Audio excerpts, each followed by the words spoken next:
with great virtues, have compassion for the sake of this assembly and all living beings. Discern the wonderful dawn of our will, to teach us how to leave suffering, attain bliss, end birth and death, and quickly realize none more birth. Who can thy fountain,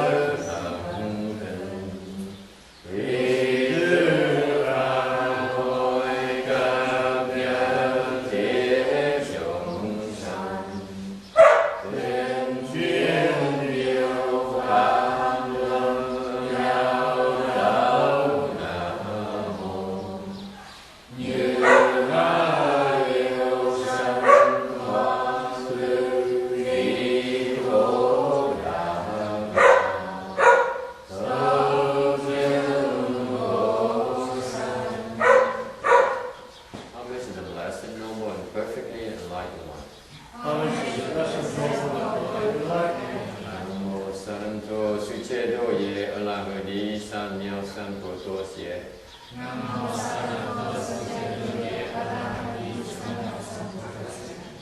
Namo Takrata Toya Daya Alaha De Tamit Tamo Dato.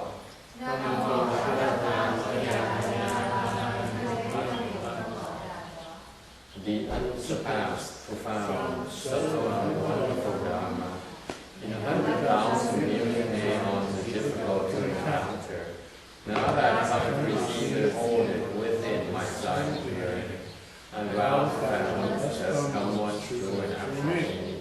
Wu Shan Shan Shan Wei Miao Fa Bai Jian Wan Jian An Zao Yu Wo Jin Jian Wen De Shou Ju Yuan Jie Ru Lai Zhen Shu Yi. All Buddhas and Bodhisattvas, Venerable Sixth Patriarch, Venerable Shenhua, all good noble advisors and Mitopho. Chư Phật Bồ Tát, kính thưa Đức Tổ, kính thưa Hòa Thượng Kiên Hoa, kính thưa quý sư cô và quý vị trí thức A Di Đà Phật. Chư Phật菩萨六祖师父上人，各位比丘尼，各位善知识和弥陀佛。Okay, who's translating the Chinese for Ru Jing here?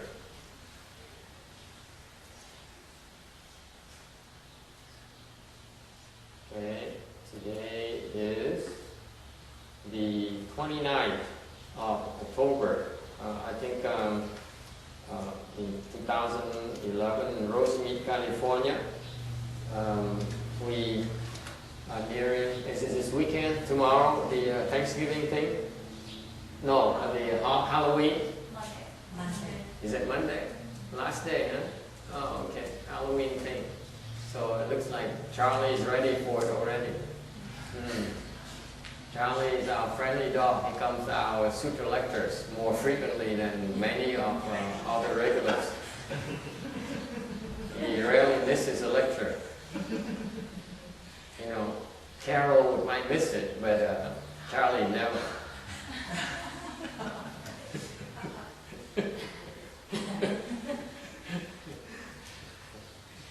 You see how blessed Charlie is.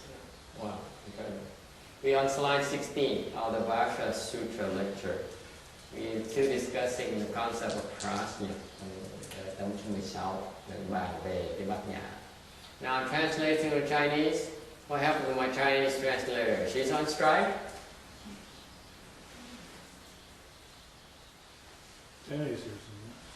Yeah, I thought I saw her this morning. I gave her a break. I didn't have to ask her to translate at all. I was too busy stretching. Actually, I don't want to translate to Chinese because I still taking. Okay. This is a saying. says green bamboo, yellow flowers, everything is prajna.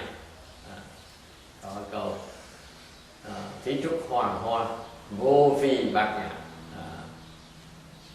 这是怎么说呢？虽处黄花，不费莫热。Oh yeah, they're eating, right? My translator is eating. Timing is horrible. Princesses. Oh, green bamboo, red, yellow flowers. What does it mean? It means that whether it's a green thing or a yellow thing, nothing is not prajna. But this refers it refers to colors, refers to living things, refers to pretty things. Nothing is not prajna. Này nói sao? Nói là cái màu xanh, màu vàng, hoặc là cái cây cối, hoặc là hoa quả. Tất cả đều là bát nhã. What is that? It actually refers to the Buddha's view and knowledge. Kiểu như cái nó nói gì? Đang diễn tả cái kiến, cái tri kiến của Phật. Okay? Everything the Buddha sees is prajna. Tất cả cái gì mà Phật thấy đều là bát nhã. What does it mean? Danny, what does it mean? Everything the Buddha sees is prajna. What happened to Olivia? She comes here and we put her to work only. She doesn't deserve to learn. That's it. This is how you treat new people? Huh? Guys, I mean, you have to be, I train you to be kinder and gentler generation. And you only think of yourself. That's it. You're tummy. No translation.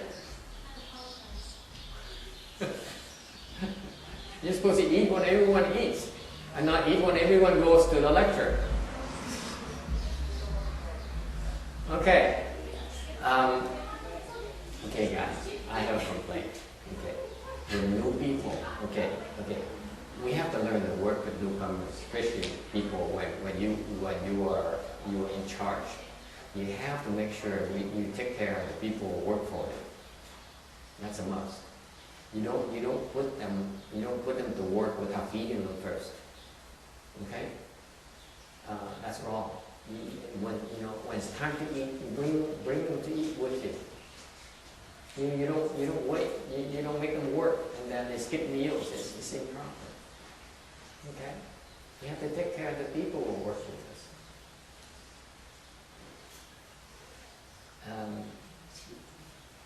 Otherwise, you'll be known as slave drivers. Okay? All right. So,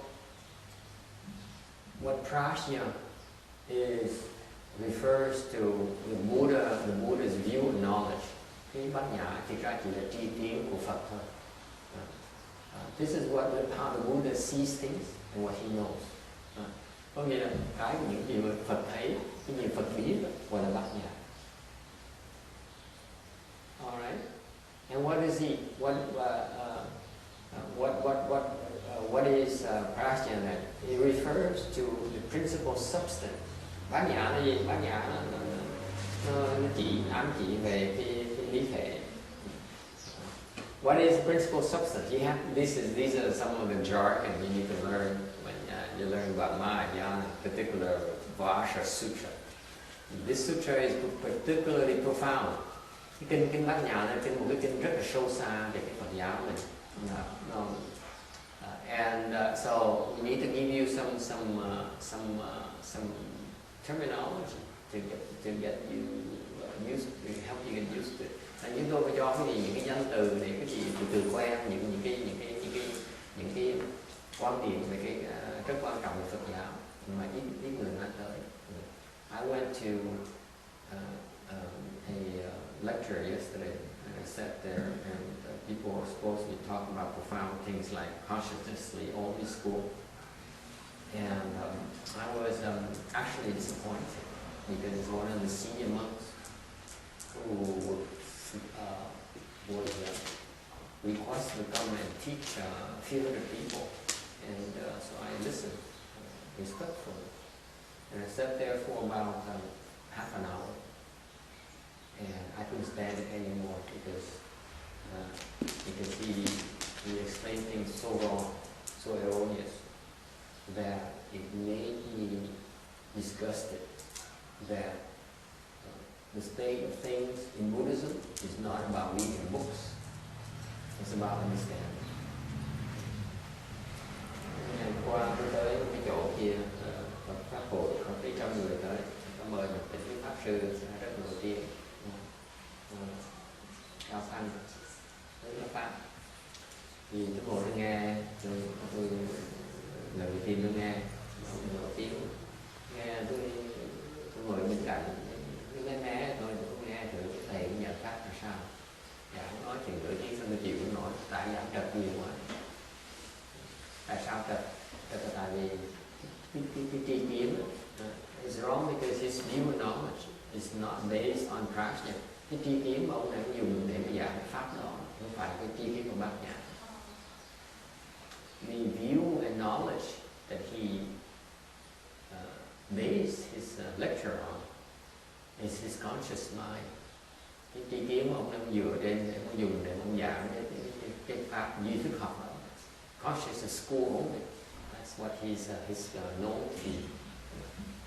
Là ông dùng cái trí suy nghĩ của ông, cái lý trí mà cái cô Kim gì mà cô đang ngồi, cô dùng cô đang biên cái nốt đó, là những cái lý trí đó.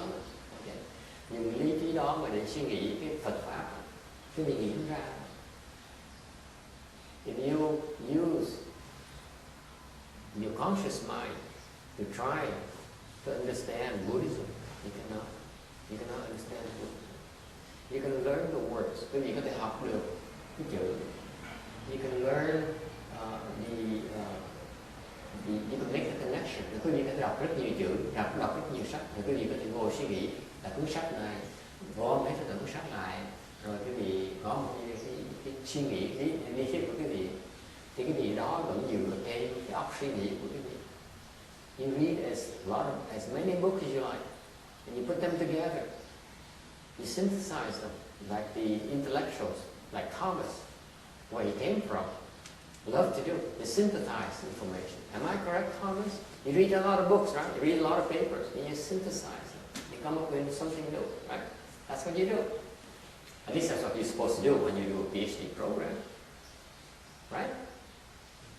You create. You postulate. You contribute. You act to it. But that's based on a conscious mind. And if you do that with Buddhism, you will be in big trouble. Còn giống những cái chương trình mà tiến sĩ như vậy, các bộ sẽ suy nghĩ. Oh, you translate it? 法师就说那个，因为他的那些那个演讲，就是大家都是用他们的意识在解释那些文字，而不是真的了解他们是，所以说他们所说的都只是意识上面的知道。The Buddha's view and knowledge for the two jia is based on prajna. Okay, that's very important. Our view and knowledge is based on our conscious mind. Okay? And that's why no matter how hard we work, no matter how smart we think we are, whatever we come up with in terms of view and knowledge is erroneous. And that's a big problem. 而这件事从这个般若是在建立于般若上面的，那我们的知见是用我们的意识想出来的，所以才是不对的。Thành cái người dân trí thức những cái người mà học ở cái chương trình tiến sĩ học cái bằng ra, học cái bằng cấp ra một cô đang học đó, đừng làm cái óc suy nghĩ mình càng ngày nó càng thông minh, càng bén nhạy hơn. Thì cái vị vẫn dựa vào cái óc suy nghĩ của mình. Cái óc suy nghĩ nó không thể nào hiểu được cái sự thâm sâu của Phật pháp, không thể nào hiểu được. Vô phương, không cách nào hiểu được. Quý vị có thể học, có thể suy nghĩ tới tận cuộc đời quý vị, tới tận đời kiếp kiếp đi nữa cũng hiểu không nổi, không thể nào thâm nhập được hết. Okay. Muốn thành ra không thể nào mà thành ngày hôm qua tôi thấy ông thầy mà nổi tiếng chi thức học nó pháp như thức học là những cái pháp mà khó hiểu nhất mà bên Phật giáo mà thâm sâu nhất người ta sợ lắm.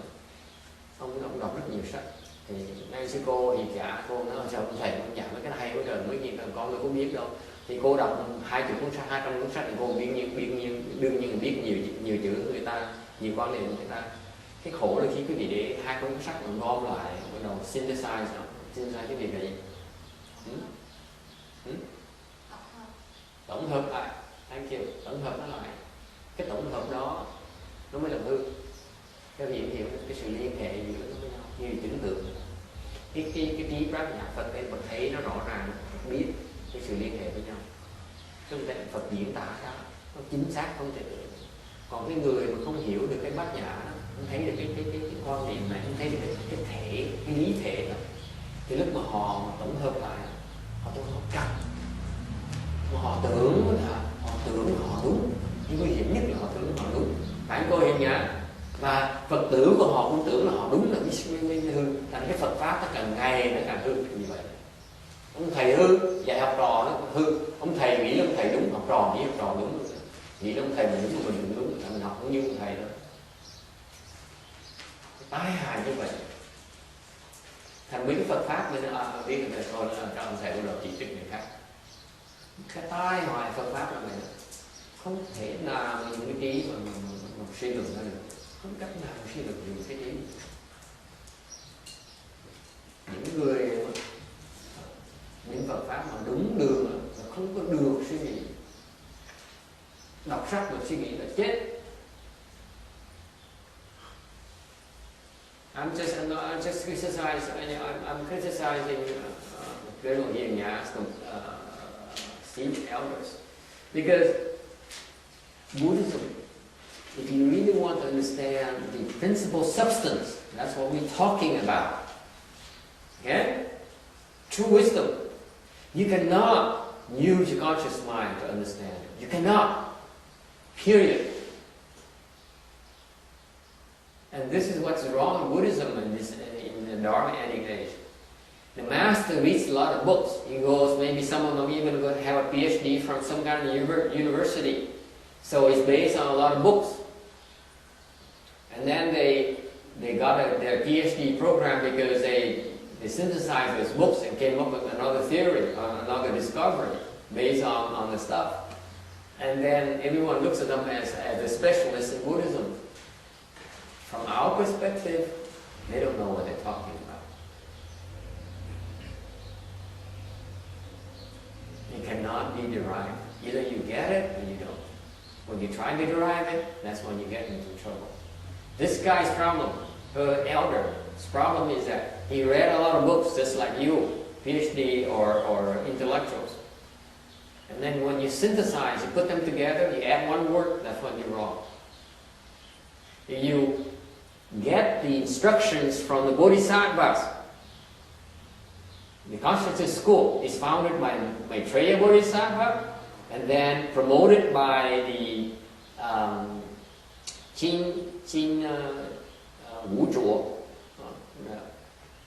another Bodhisattva who came. So they wrote these papers, they're very accurate. Okay? Because they are the words from the Bodhisattva. But when you mortals integrate, synthesize Bodhisattva's word, you add your own word, that's when you're wrong. And you don't even realize it. 法师就说，当了解那个理的时候，它是真正的智慧。但是你如果是用你的意识去了解，然后你把它综合起来讲的话，那你如果加一个字进去的话，它就是不是真正的智慧。For example, this is very important. The Chinese understand it. The Wei Shi Zhong Consciousness School only. 唯一的唯，是认识的是，唯识中，对，唯识中。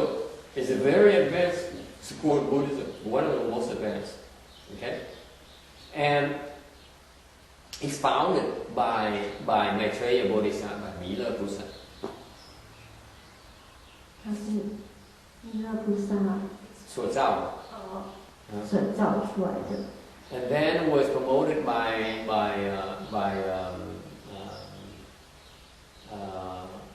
I believe it's Vasubandhu Bodhisattva, which should be Wu Zhuo菩萨。无所菩萨把它宣扬出来。And so these people wrote a lot of important papers. They wrote a lot of, they explained that very, very in great detail. Okay, so that's fine. You read those things. Okay, so what these modern day people like Thomas's teachers and this elder from Vajra, her elders, they read these papers, these teachings, and then they synthesize them. That's when they put their own words to make the connection. That's when they're wrong. They don't even realize it. 他是说，当初他们是把它解释得非常清楚，但是现在的人呢，他们读了以后呢，他们综合自己的意见进去了以后，那就不是原来的意思，而且就是不是原意的。All right, and that's where Buddhism goes wrong. 所以这就是 You have mortals trying to synthesize and integrate Bodhisattva's word. They're wrong. No two ways about it. They don't understand what the Bodhisattvas mean. That's that's my problem. I listened to her elder yesterday. I listened. It started out as he added one word. He's wrong that one word he added. And then he started talking about, he started building like you intellectuals build on top of what you just said. So I started hearing 2 words are wrong in one sentence. I started hearing 3 words are wrong in a sentence. Now I see 2 sentences being wrong when they put next to each other. So I said, I'm wasting my time. I can't take this anymore. I stood up and left. Thành ra hôm tôi về tôi mới than tiền, tôi nói sao thầy nó trật nhiều quá, mà thầy nổi tiếng có thầy nó trật nhiều quá, nhưng mà tôi nói thầy nó giảng hay vậy thầy nó trật như nào thầy chỉ con nghe. Tôi nói một câu ông chỉ thêm một chữ là thấy nghe cái một chữ đó nó trật, cái chữ ông thêm chữ đó biết rõ ràng chữ mà ông phải chữ của mấy cái điều Bồ Tát thế nào mà cái chữ ông thêm nó trật. Sau tôi ngồi ra nghe tiếp khoảng 5 phút nữa thì ông thêm 2 chữ, bây giờ là 2 chữ nó trật, xong 3 chữ nó trật, xong cuối cùng cái câu nó trật, cái câu thứ nhì nó trật, cuối cùng tôi thấy 11 đồng phí giờ cái Phật pháp nó thể nào như vậy được. Phật pháp không phải để quý vị ngồi đó mà suy luận ra. Học trò tôi mà ông thầy nó học trò tôi ký đầu tôi không được làm cái chuyện đó, không được suy nghĩ. Either you get it or you don't. Don't try to deduce. Okay? Cái Phật pháp nó giảng gì lắm. Khi bị nghe mà kinh điển nghe mà hiểu được thì hiểu, còn ngồi đó mới cái ông này nói cái này tuần trước nói như vậy, chắc lần này tuần tháng trước nói nữa, năm trước nói như vậy đó, là chắc như vậy đó. Dùng cái suy luận chết ngắt. Không được. Cái Phật pháp nó dễ sợ lắm. Nghe thấy là thấy thôi nha. Bởi vì nhiều thêm nó bị theo ông muốn cái bạn nó nói là có thấy nè, có biết chứ không phải cái suy luận. See, going back to the slide 16, the Buddha's view and knowledge is nothing about deduction, Olivia. It's not about deduction at all. Either you do know it or you don't. That's it. 所以法师说，这就是现今佛教的问题，就是现在的人，他们像法师昨天去听那个长老的演讲，他就是用他自己的想法去解释菩萨的意思，所以并不是所谓佛的知见。佛的知见是你知道，就是你知道，或者是不然知道就是不知道，你没有办法去用腦筋去思考解釋的。So when you hear in Buddhism of something called principle substance, thành bên Phật giáo, mà quý vị nghe cái danh từ là lý thể đó, it's very important. You keep on hearing this when you read the Avatamsaka Sutra. Khi vì nghe cái chuyện lý thể này là rất là nghe rất thông thường khi mà nghe giảng về kinh Hoa Nghiêm đó, thì nghe cái phần này lý thể, hoặc những cái giáo lý nó cao siêu một tí là nói về nó bàn về cái lý thể. So all the Vajra Sutra or the more advanced sutras, the more advanced concepts refer to the principal substance. 法师就说，所以那些比较高阶层的这个华严经嘛，那个是华严。对。它里面讲的就是所谓的这个离体。Actually, it's simply your enlightened nature. That's what the principal substance refers to. 它离体的就是你的觉性。That's what Thomas and the other boys and other people who read my sutras and say, why are you talking about noumenon? That's what I'm referring to the principal substance. I don't care you get it or not. I don't care. But I need to name the names so that you understand it's something you don't get. It's called noumenon. It's called principal substance. It's called enlightened nature. It's called prajna. Okay, it's beyond your comprehension. You cannot deduce it. If I explain it to you, there's no way for you to get it anyway. So why do I bother explaining it to you? Just it's noumenon. You don't get it. It's okay.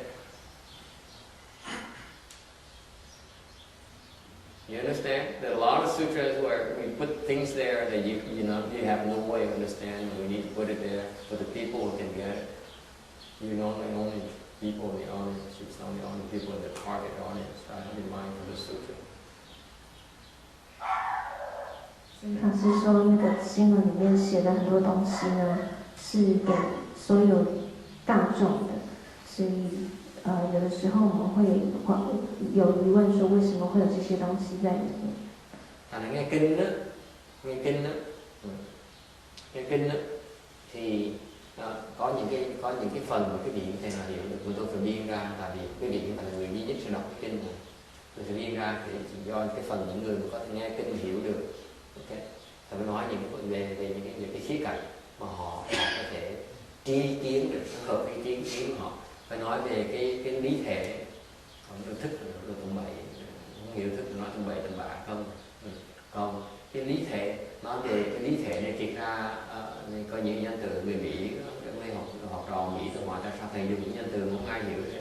Okay, text is a lot of times I use words that I have no way of explaining to you. So it remains a mystery to you, no matter how hard you try. Okay, it remains something you don't get. Hopefully in 10 years or 20 years or 20 lifetimes you may get it, but now you need to just be aware of it. That's all you can do. That's Mahayana. You cannot get it. Not right now. You cannot understand it, and you don't mind. I like to use get, but text criticizes me. I abuse the word get. That's one thing I get from him. One thing he gets from me. But when I talk about advanced concept, he says, can you explain it in a way that I understand? There's no way for you to understand. Why do I bother explaining it to you? Nó Pháp cũng vậy. Nhiều khi mấy người Mỹ ta cứ than phiền nó là sao mà thầy dùng những danh từ mà không ai hiểu được hết á. Con cái nào hiểu nó, tôi cố gắng giảng cái điểm cách nào hiểu được hết. Thành ra tôi để cái chữ gì có gì để không hiểu được thôi. Hy vọng 10 năm rồi 10 kiếp, 20 kiếp, hy vọng 20 kiếp mà lại. 所以法师说，他在解释经文有一些部分呢，有些人会抱怨，就是问法师说，你可不可以解释用我听得懂的方式？法师就说，你就是没有办法聽得懂，所以沒有辦法解釋到你聽得懂。So, for now, be happy with something called principal substance. Ngày hôm nay quý vị nghe thì nên thỏa mãn với có những cái quan niệm, những cái khái niệm quý vị cũng hiểu được, tên là lý thể. There's something called enlightened nature, các gọi là cái giác tính của mình. Something else called prajna, cái các gọi là bát nhã. Something else called will mark, cái các gọi là thực tướng. Mấy cái đó là cái cách nào quý vị hiểu được hết. And those are the concepts that none of you today, present today, cannot understand. It's okay. 所以法师说，那现在呢，你就是只要知道有这个离体，有这个觉性，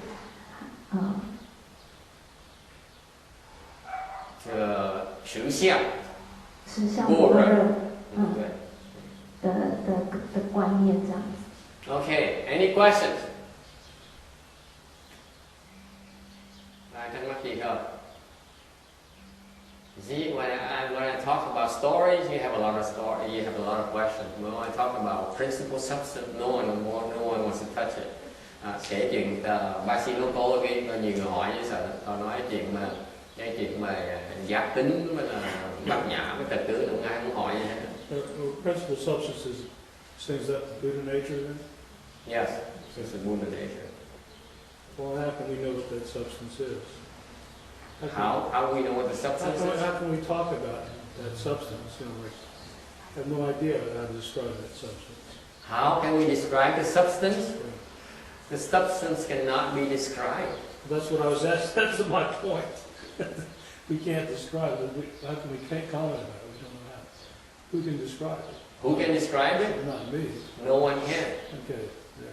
No one can describe it. Not even the Buddhists cannot describe it. Not the Bodhisattvas, no patriarchs.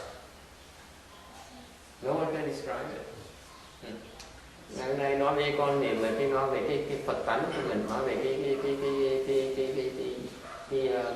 cái giác tính của mình. Ông này ông hỏi tôi rất có lý, người Mỹ vậy.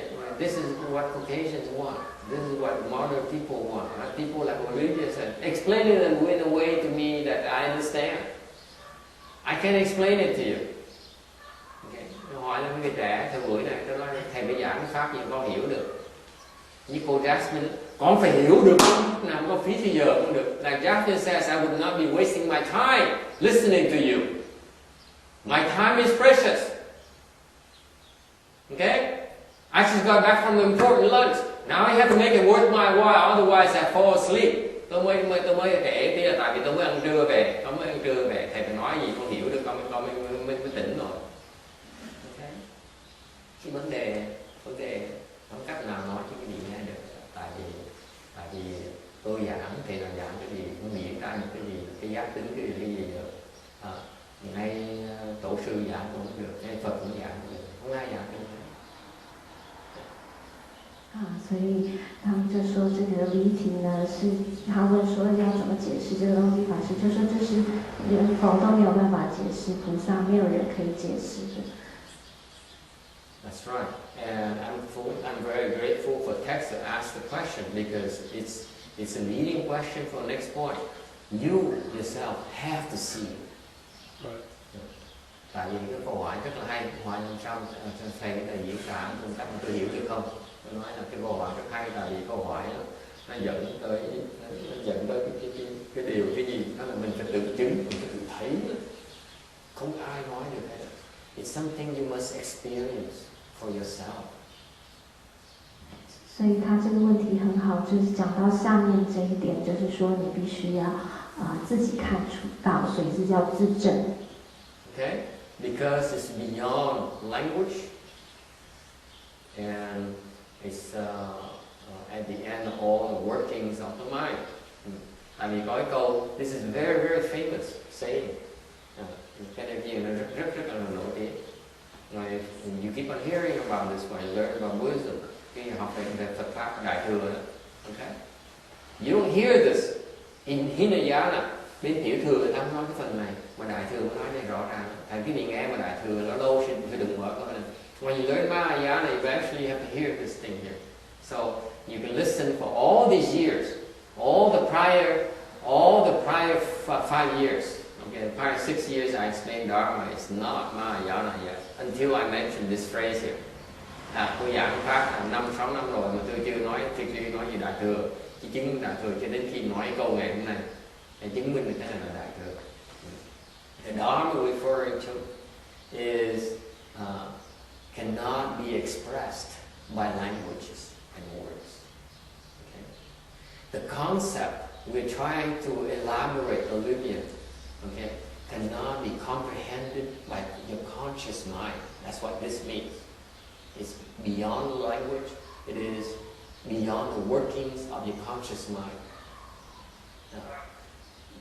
Mấy năm rồi giảng pháp rồi, mà muốn giảng pháp Đại thừa cuối cùng phải tới cái phần này, phải nói cái câu này. Người nào nói đại thừa phải tới câu này: I submit to you. All the people who explain Mahayana will eventually have to bring this phrase up. Tất cả những cái thầy mà dạy đại thừa cuối cùng phải đem cái câu này nêu ra. Tại cái câu này nó nói tóm lại cái quan niệm nó lên đó này. Quan niệm là sao? Quan niệm đại thừa, cái pháp đại thừa đơn giản như quý vị đó, nó không thể nào được diễn tả bằng ngôn ngữ, không thể nào nói bằng chữ được, không thể nào nói dùng cách nào mà diễn đạt cho quý vị mà quý vị có thể hiểu được với cái tâm suy nghĩ của quý vị. Nó dùng bây giờ đó, tâm quý vị đã nghe tôi bây giờ đó, cái tâm đó quý vị dùng nó, không cách nào dùng cái tâm đó mà hiểu được cái quan niệm tôi đã nói này. Thành cái điều này gọi là, nó nói là ngôn ngữ đoạn, tâm hành diệt.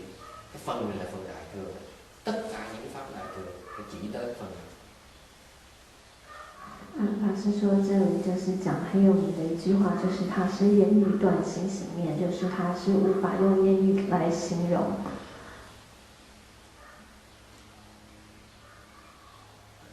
That's right. Meaning that and then not only the language, but you also talk about the way you mind, your reasoning mind. 你的心 Like the routine, she reasons a lot with her mind. 然后 She deduces a lot. 就是你的头脑可以来分析了解的东西。 That's right. And that is exactly the state called the principal substance. This is precisely what's called the real mark. This is precisely what's called prajna. When you get that point, that is prajna right there. 那当你到那个境界的时候，那个境界就是所谓的离体，就是所谓的觉醒，也就是所谓的实相般若。 Hiểu chưa? Cái người thầy dạy cái đại thừa phải cứu, phải dùng cái câu này mình diễn tả được cái vị đang tới là nó như vậy. Tới một cái chỗ mà không thể nào nói được nữa, nói không ra lời. You try to speak, you cannot come up with the words.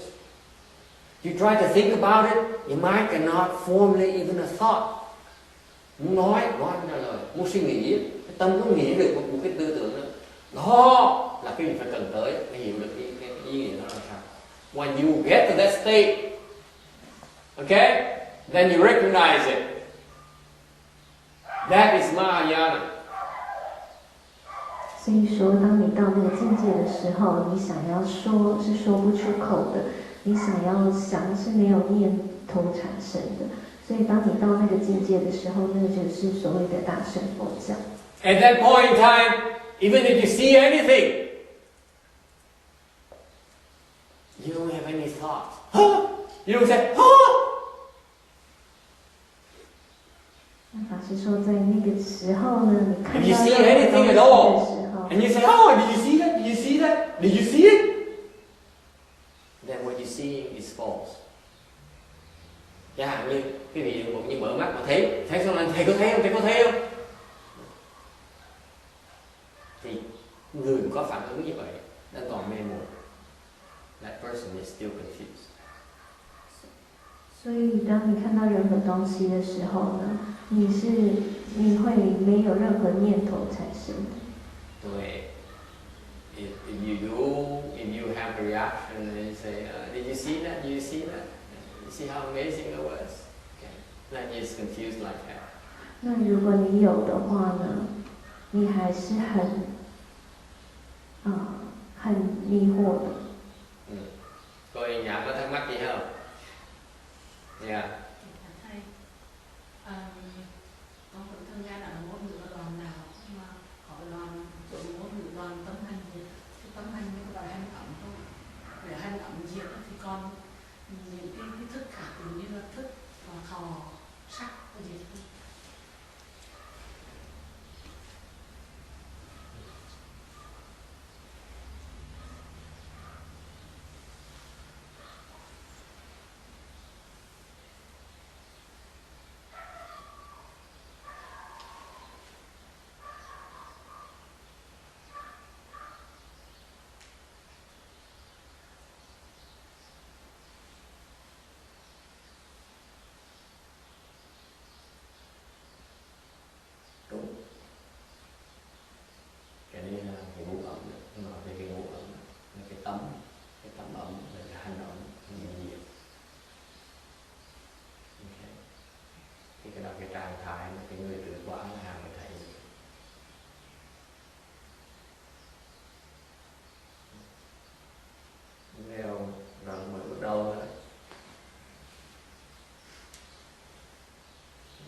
tại vì ngay trong vùng trong tâm hành nghiệp có nhiều tiến độ vậy. Thì ngài A La Hán là trình độ thấp nhất ở trong cái tâm hành nghiệp, trình độ thấp nhất. Thang lúc mới lúc đầu thấy tí xíu em cái hẻ thấy được tí xíu, nó tự mình ngon. Chứ còn con mà nhiều vậy sợ không thấy nó. Mình bắt đầu phải tâm hành diệt rồi bắt đầu thấy. She asked a good question. She asked she heard of this before, and in particular, there's a portion where it says the mind working stop. Okay.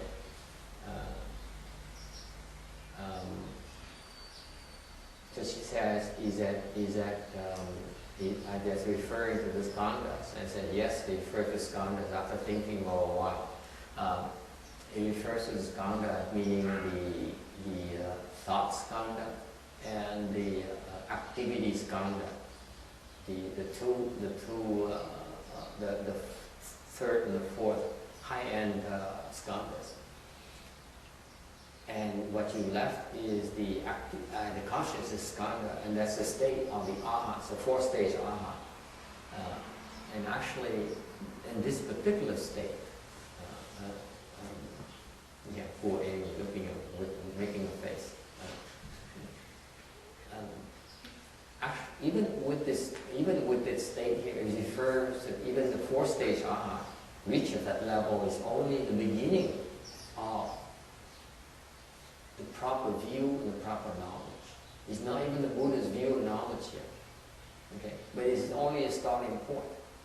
That's all you need to know.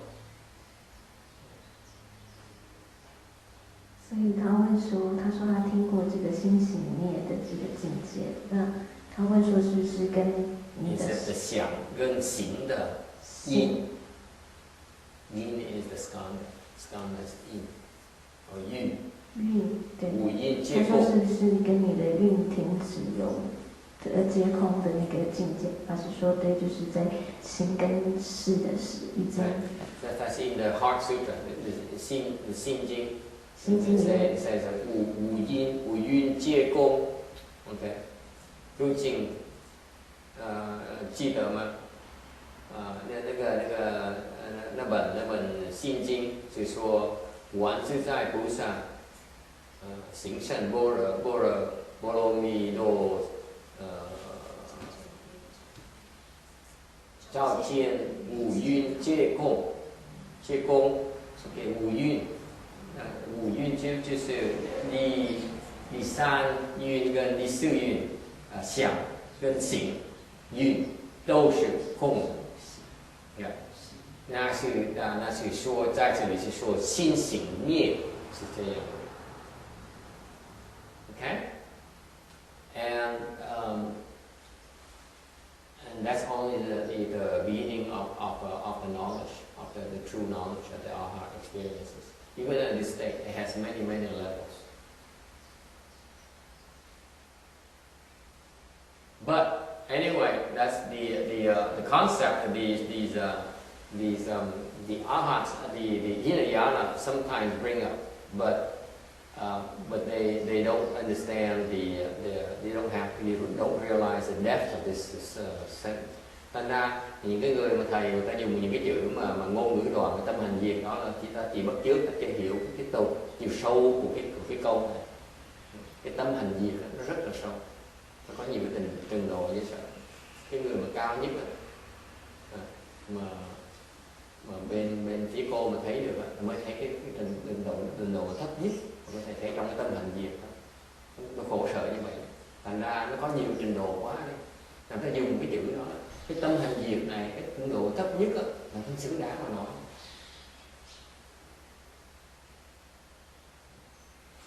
Anyway, but for the rest of us who are more concerned about this, it's known in general as the mind workings have come to an end, meaning that your conscious mind,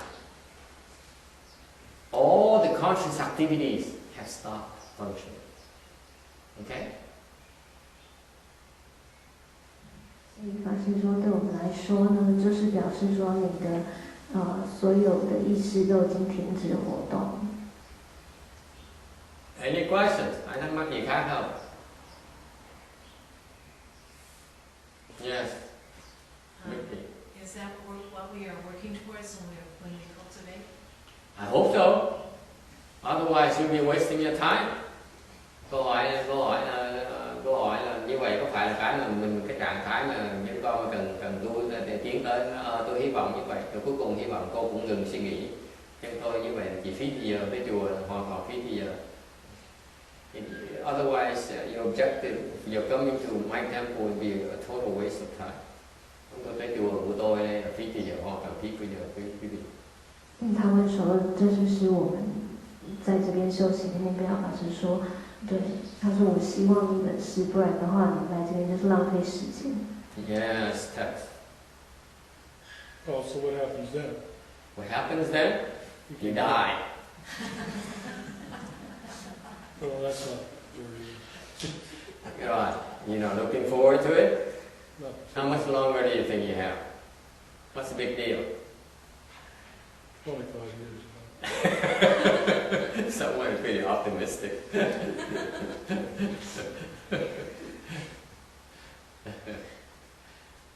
Ông hỏi vậy, khi mà cái tâm mình nó ngừng lại thì gì xảy ra? Đó là ông chết. Ông nói, ông nhắc lắc đầu nói về thôi, tôi tu làm cái gì? What's the point in cultivating if you get to that point, you die, you're dead, right?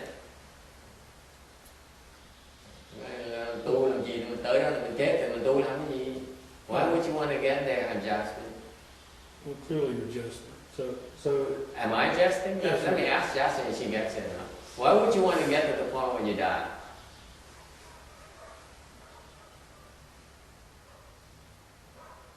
You don't get it? When you get to that point, someone insults you, you don't get offended anymore. Because you're dead already. Who gets offended if someone, if you're dead? See, you have no responses. Is that desirable or not, text, to you? Someone insults you, you don't have any reaction.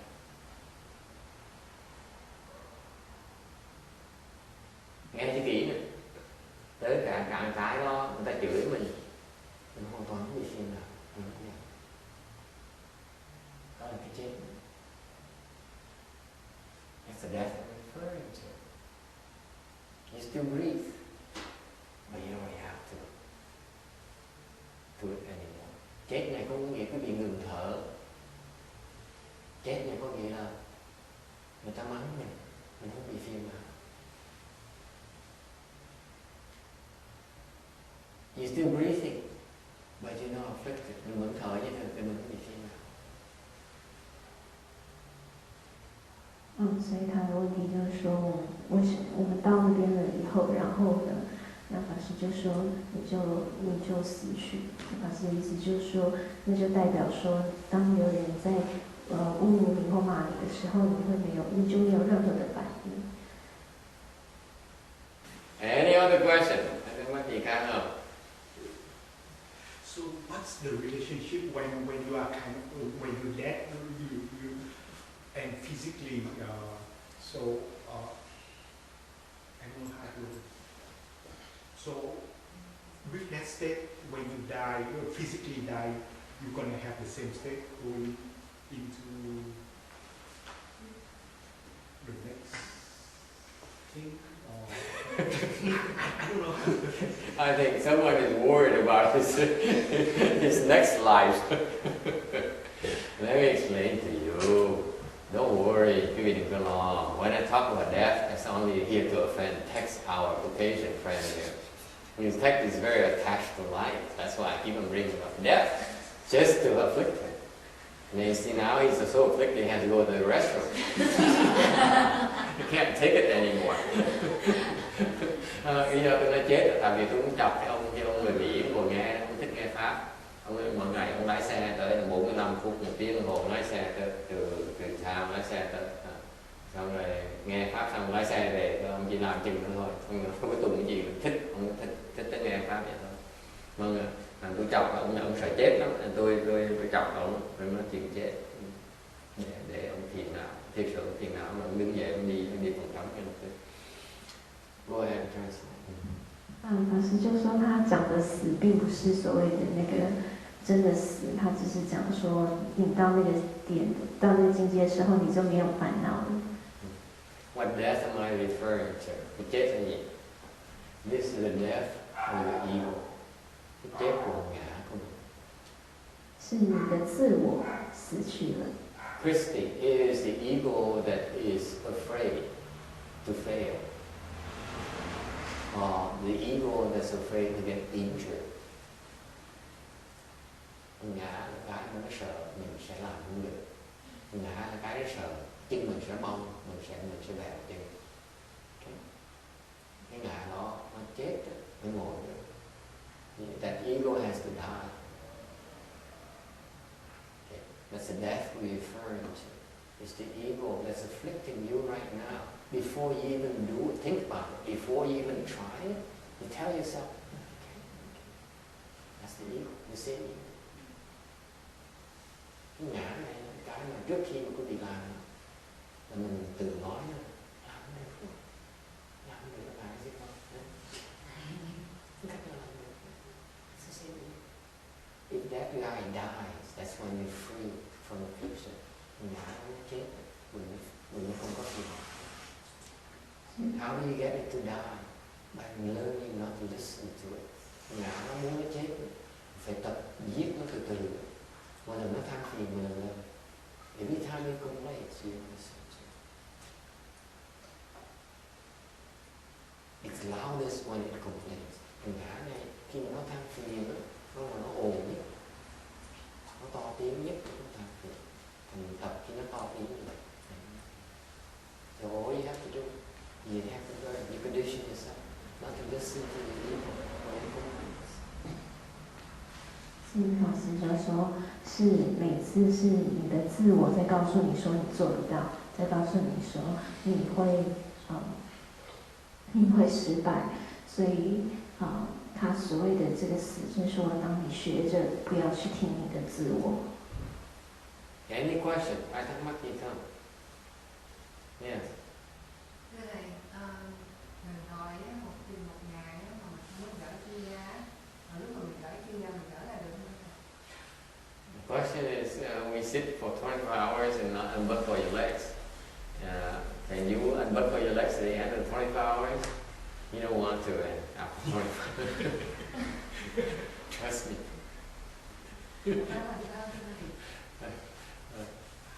Tôi nói là ngồi khoảng 4 tiếng rồi đừng có gỡ chân lên, đừng bao giờ gỡ chân lên. You should never unbuckle your legs again. 他的问题是说24小时都要盘坐，那我们可不可以在24小时以后解开？那法师就是说，相信我，等你能够盘坐24小时以后，你就不会想要把它解开了。If you ask Janice, Janice is one of the brave participants. She will be one of the first to quit. And she said, I can't take this anymore. She will stand up. Okay, so the 24 hours is only a watermark. A lot of people will give up before then. You don't have to worry about not unbuckling your legs after 24 hours. Tôi nói cái gì trước, 4 người đó, người nào bỏ cuộc trước 24 tiếng. I will predict right now, all 4 of them will quit before 24 hours. 法师就说，也不用担心这么多，我可以预测法师这4个人在24小时之前就会You see, I know they fail already. I still want to encourage them. Biết quý vị sẽ làm được, mà tôi vẫn khuyến khích làm được. It takes many trials. Phải làm nhiều lần đó. Không phải làm lần được ngay đâu. It's taken many trials. At least 25. Ước cười. 25. That's my chance I do. Question. It seems like what you just did is trying to excite the ego so that the ego kind of stand at the steps, try to prove that you can do the 24 hours. Does it work? by exciting the ego. Why does it take many trials? Because you don't recognize how the ego works yet to make you quit. Bởi vì tại sao mình từng làm nhiều lần? Tại vì không nhận ra được cái ân ngã nó là những cái trục của nó để làm mình bỏ cuộc. Thành ra lần đầu sẽ bị thua nó. The first time you fail because you don't recognize its tricks. Second time you try a new trick. Lần thứ nhì sẽ thất bại lần nữa. Second time you fail again because you try a new trick. And third time another trick. After 25 times you see a pattern. 25 lần thất bại là quý vị mới thấy được cái cách ngã của làm việc là sao. 法师说那要花很多次的这个失败，那说为什么要有这么多次呢？那法师就说至少我跟你讲至少20几次。那法师说为什么呢？因为你慢慢就会发现你自我的这个的心事。Tôi nhắm cái thằng I asked him here, would you like to participate? We meet the fifth person? No, I have a question. Câu hỏi đi. Lâu con có hỏi khi con hơi vỡ vẩn đấy. Of course, she's busy working in the temple. Cái gì cũng làm chứ cô phải làm gì? Ngày đó chưa cô bận rộn lắm. Dạ, con nghĩ rằng Phải đi lên đài TV thôi đi. Con nghĩ rằng giúp cho rất là câu hỏi này là cũng rất là nhiều người bị kẹt trong đầu óc con. Chẳng mà thấy con nói là cái thằng ngạc mà nó nói là đừng làm được đâu. Tôi thầy giải thích cho chúng con biết là thằng ngạc đó là cái thức thứ mấy, thức thứ 6, thứ 7 hay thức thứ 8. Thứ 7. Rồi thì nên dùng cái chi để nói là cái nào để chế ngừa cái ngạc đó. Là ý thức hay là cái tâm nào trong bản thức. Một học duy thức học cũng thấy biết là ngạ là thức thứ 7. Xong con một cơ thầy giảng thích, tại vì không phải là chắc cho con nữa, con nghĩ là rất là nhiều người đang nghe. So the question is, how do I put a rein? Do I rein in the 7 consciousnesses? How do you rein in your ego? How do you You control your ego. Rein meaning horse rein. 那他就问说，那你要怎么样去控制你的那个自我？ The one he keeps on talking you out of it, Olivia. Your ego is the one that you always have a differing opinion. He says, no, it's not going to work. No, it's too dangerous. No. And sometimes say, yes. Yes, let's go see a movie. Yes, let's fall in love. So he has, it's bad, it's all over. You cannot tell where it comes from. Cái gì thầy nó thấy nó từ đâu tới. Nhiều khi nó không được nên làm. Nhiều khi nó được nên làm. Cũng bị không thấy được nó làm từ đâu. Biết nó từ đâu đến. Sao mình khống chế nó bây giờ.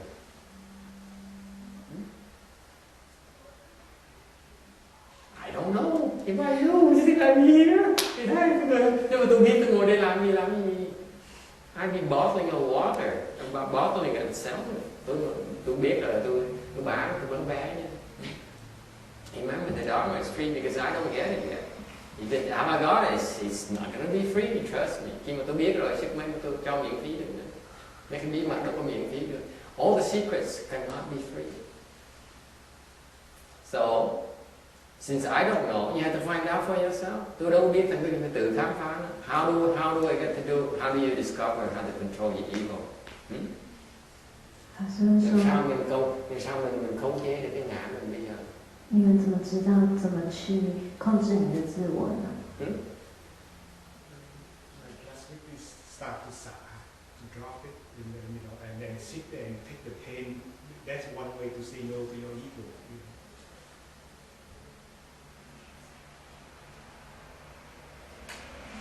Close. Very good. Getting close.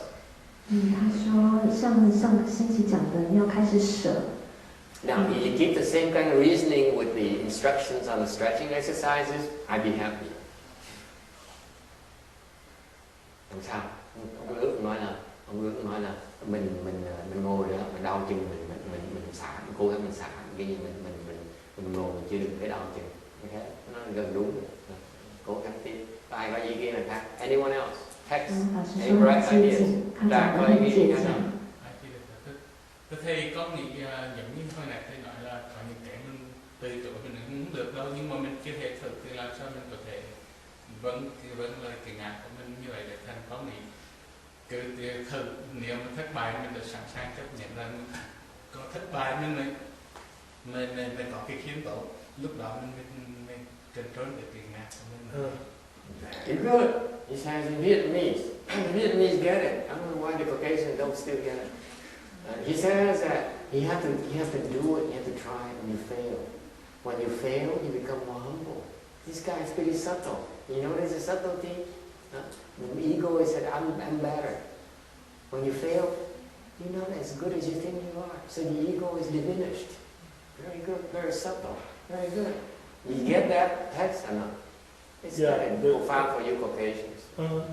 No, it isn't? Okay. No, it's not. 他 It's 说 not too deep. There is a method. Yes. It is intentionality, which is you carry out an intention no matter what, whether you succeed or fail, whether the results are good or whether What's they're bad. intentionality? Be precise. People don't understand what you mean. Well, they probably won't. They probably won't understand. But You cannot imitate me. I'm not imitating. When you explain things, text, it has to be clear. From your perspective, it has to damn be clear because it shows that you understand. Okay, you take a task or a course of action, something that you're going to do, Mm-hmm. and you proceed with it no matter what happens, Mm-hmm. and you keep proceeding with it until it comes to the end. Mm-hmm. And that's what intentionality is. That's what I call no quitting. I don't use big words like you. We call no quitting. That's right. It's no quitting. Okay. So it's nothing new. Okay, next. That's very good, by the way. That's very good. It's part of it is what? You see that? You get it or not? You're taking my Vajra Sutra lecture notes. You don't get it, how the heck I'm going to be able to press? Okay. I'm not going to blame you. I'm giving you a hard time. Tôi nói cái chữ một cái chữ intentionality là cái chữ nó nặng nề lắm. Tôi nói là mình đặt một cái mục tiêu, xong mình biết được mình tới, mình không bỏ cuộc. Tôi nói cái đó là cái dùng tôi dùng chữ không có chữ nặng, nhưng mà dùng chữ không bỏ cuộc thôi. Okay. Meaning no quitting. Okay, that's why people quit I beat them. Những người mà bỏ cuộc tôi đánh.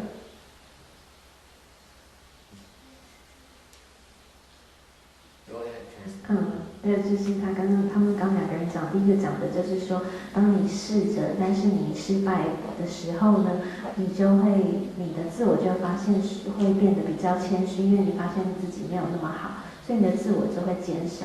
那另外一个 text 说的是说，不要放弃，就是你一直不放弃。Very good. Very good. See, you begin to get it. That's very good. Do you get it in the? Yeah. Khi nào mình biết thằng ngã? The question, how do you recognize your ego? Within 5 minutes of sitting. Huh? 还有问题是说，那你怎么知道发现你自己的自我呢？ How do you recognize your ego, Vicky? How do you recognize your ego? That's the question. How do you recognize your ego? Vì sao mình nhận ra ngã mình bây giờ? Danny, how do you recognize it's your ego? You can't?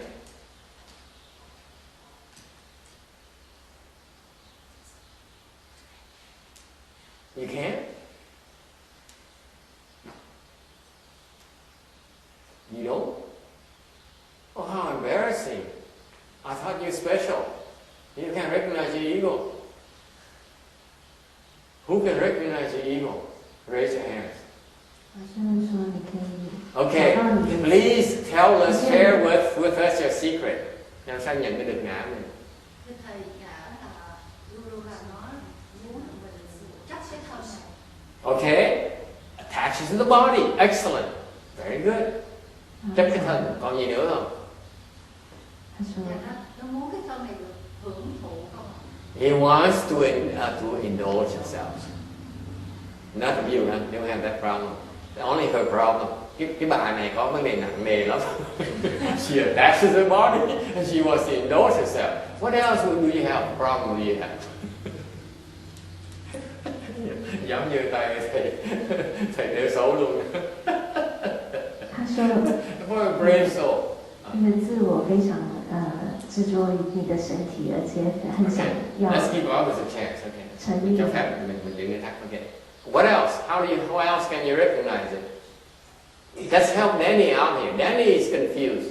After a week at cultivation up north, he comes back. We ask him about the ego. We think that after weeks of cultivation, he would have been enlightened and tell us about the ego and how to certify to prajna and real mark. And so we asked him, how you recognize your ego? He says, no. So I thought, well, this is impressive. He might have been enlightened already.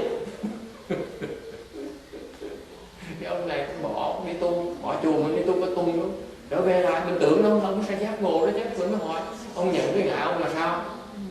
Nó không nhận cái được ngã. Nó là hồi giờ chắc là rõ ràng là giác ngộ tới nơi này. Yes, how do you recognize your ego? At my level, anything that I want or anything that I don't want, that's the ego. Yeah. The engineering, from the engineering perspective, okay, anything I want, anything I don't want, okay, it's the ego. Về cái phương diện của người kỹ sư, người ta nói là cái gì mà tôi muốn, những cái gì mà tôi không muốn đều là ngã của tôi hết. Okay, anyone else? 他说任何他 Danny, 想要 have 的 you 不 remembered 想要 yet? 的事， Have you remembered your ego yet?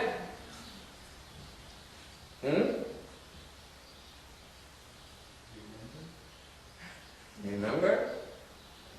Yes.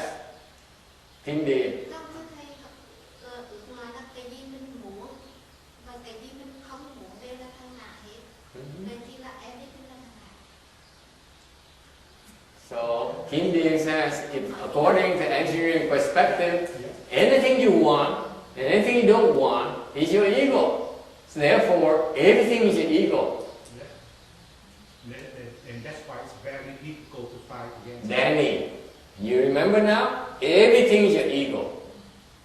You cannot tell me you lost. You don't remember. Your not remembering is your ego. You get it?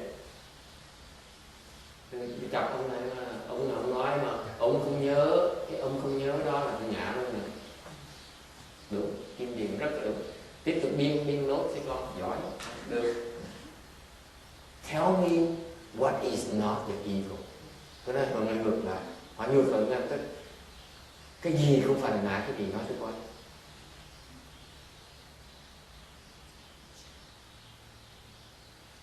Xả không là ngã. She says, let it go. I said, that's ego too.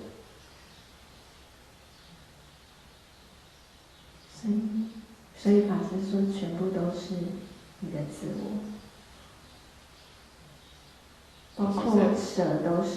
对，舍也是你的自我。 Cái khi nó tự ái có mặt thì là ngã. Tự ái của mình gặp chuyện tự ái của mặt thì là ngã. Nhưng cái sáng đó là hết ngã. She says, she wants a clarification. She says, when you are what is it? Tự ái là gì? When you're offended. That is an ego that's offended. What about you let go? Is that selfless? Oh no, I said, if you're offended, that's your ego. If you let go, that the anger is a selfless, you're so far away from being selfless. tưởng tượng không? 所以他说，当你觉得被冒犯的时候呢，是你的自我。那当你放下的时候呢，是不是就没有自我？法师就说还有一个很远。 Oh, by the way, people request that we post these sutra lecture files on site, on the website as quickly as possible because they're looking forward to it. Okay. Anyway, let's make sure they're recorded. Yes. Any other question? Routine. 怎么样？老师，我觉得像以前的那个释法，是不是那个自我在作祟？那个好高骛远，急功好进，也是贪第一，是不是这样子？急功好进，就是要想快一点，达到正果。好进哦，急。那么好高骛远就是没有那个顺序来一步登天的意思。对，是不是这个也是自我在作祟？对，都是自我在做怪，做怪。对。Ask question in Chinese. She says a lot of things that ego, but in particular in her case, is that 急功 hurry up and 什么进？一步登天，好进，就是还要想很快就能够对。达到。She's very good. This is a sickness of modern day people, modern age people. And this is the modern day people's problem. 还有一步想登天。对 the same exact thing. This is modern day people's problem. They in such a hurry, Olivia, right? I say, hurry up! Can you speed up your Dharma, the Sutra lecture because I need to finish my binding of the recitation book. She sits there and says, I don't like this. They're forcing me to sit here. I hate it. I need to finish my book. Okay?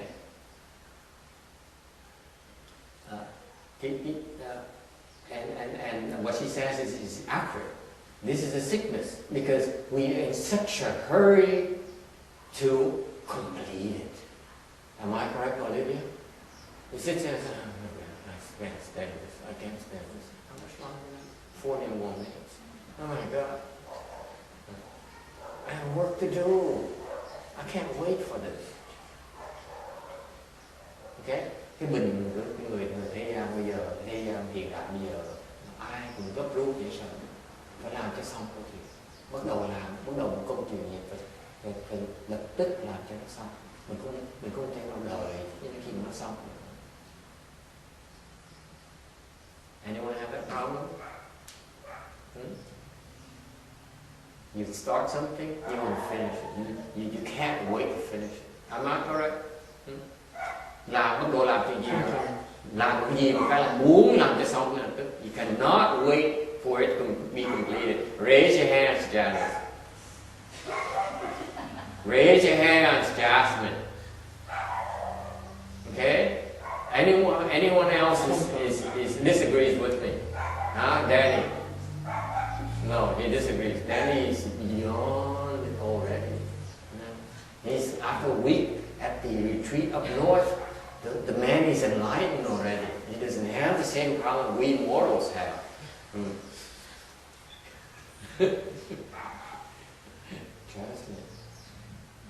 Very perceptive. Routine is very perceptive. This is the sickness. You guys don't pay attention.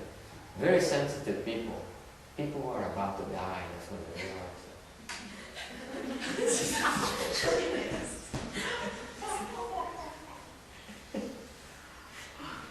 I mean, making fun of people who hang on to dear life. 法师就说，这就是一般现代人的通病，就是他们非常的赶，就是什么事情都赶着赶快做完这样子。Yes. Two questions. When you are in the samadhi, It's funny that I don't impose a one hard question anymore for some reason. I've been so lax nowadays. Because this gentleman used to ask some very hard questions. Yes, go on. when you are in samadhi, does your ego acting or during that short time the ego is not functioning? Which samadhi? Whatever, when I cross the legs and somehow I don't know what's going on anymore. If during that time is my ego gets suspended, not acting, or is still acting in another form? Good question. And that's only one hard question today. Okay? It's a good question, that's why I would answer you. Cái câu hỏi này rất là hay. 所以他的问题是说， I like the question. 你在定中的时候，你的自我是不是就暂时停止了？ Câu hỏi rất là hay. Câu hỏi là khi mà trong định đó, thì cái ngã mình chuyện gì xảy ra trong ngã mình.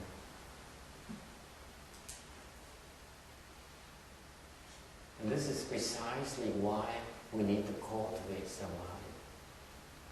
Câu hỏi rất hay, tại vì cái trả lời này cho quý vị thấy cái tầm quan trọng của cái tu cái định lực. Cái gì không tu, cái gì thoát ngã được. This is the answer to her question earlier. How do I get rid of that ego? Okay? How do I control it? Through samadhi development. Muốn chế ngự được ngã của mình, quý vị phải phát triển định lực bằng cách duy nhất, có một cách thôi. It's the only one way, Olivia.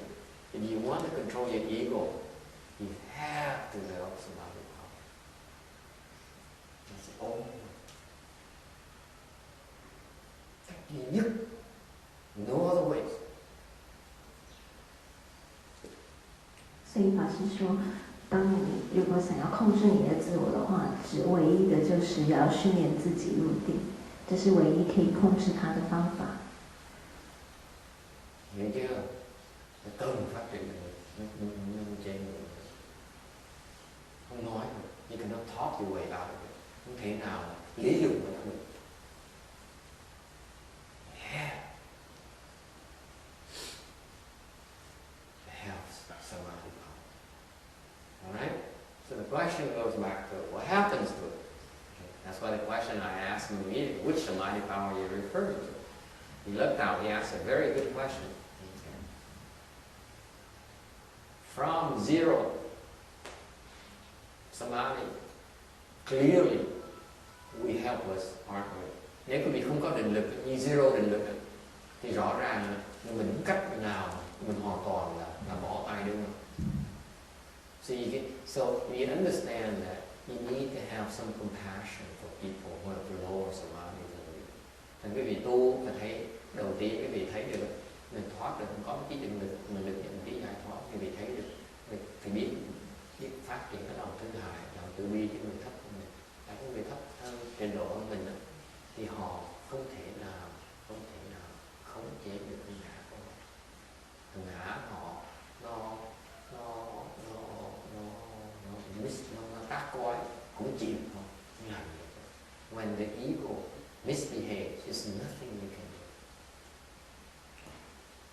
所以法师就说，当你说你没有定的时候呢，那当然就不用说了，是没有办法控制的。所以我们要对这些比较浅，就是比较没有办法控制的人要有慈悲心。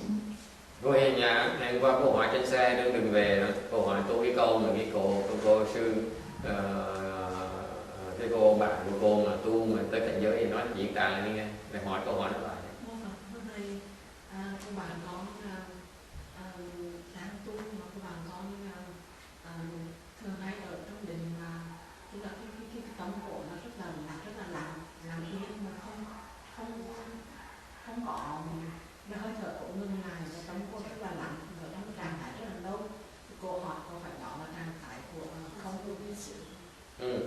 So on the way back yesterday from our Dharma assembly on the way back 3 p.m. we got stuck in the traffic. So this venerable Hinya asked me a question.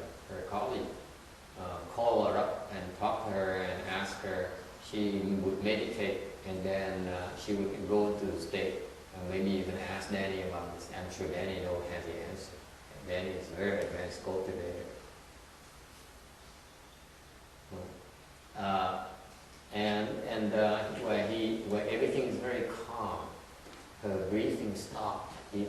she could remain that way for a long, long time. Her question is that the fifth samadhi, the không vô biên sự, the station of limitless emptiness. Does anyone know? Ai trả lời được không? 他的问题是说，当他修行的时候，到一个境界，就是呼吸停止，然后非常非常的宁静。那请问那个是不是？Can stay very long, long time. 而且非常非常的长时间在那个境界里面。What The question is that the không ngữ biên trụ, it's the fifth samadhi. 对，空无是不是空无边处 Which is the fifth samadhi. 是就是无极无定。无定。Okay. Anyone know? 有没有人知道？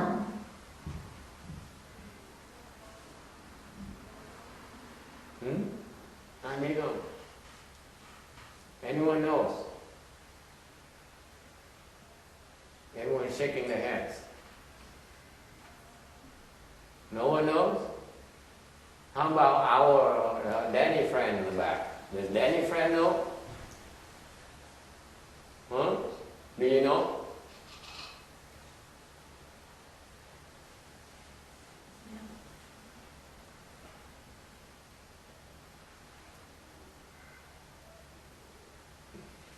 No, it isn't. Cái đó không phải là ngủ định.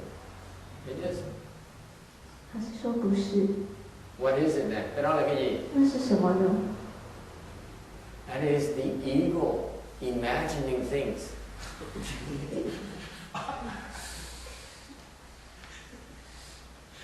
Cái đó là ngã trong tưởng tượng. 那是你的自我在想象。 Tưởng tượng thì mình ngon thành ngã. The self, the ego says, I love this state is so special. Must be. Ngồi tưởng tượng. Mình ngon lắm. Đó là ngã. It's only the ego functioning. So what does it tell you? Very low level samadhi. Ngã nó còn ngồi tưởng tượng, cái trình độ định nó thấp không lên được. I'm sorry, I just insulted someone. Đừng có nhắc lại lời đó. Please don't repeat my words.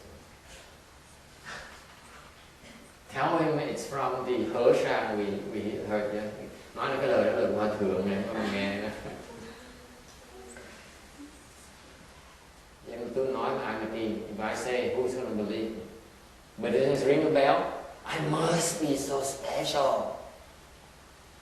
Nghe ngã thôi, tôi đặc biệt dễ sợ, tôi được ngủ định. Please.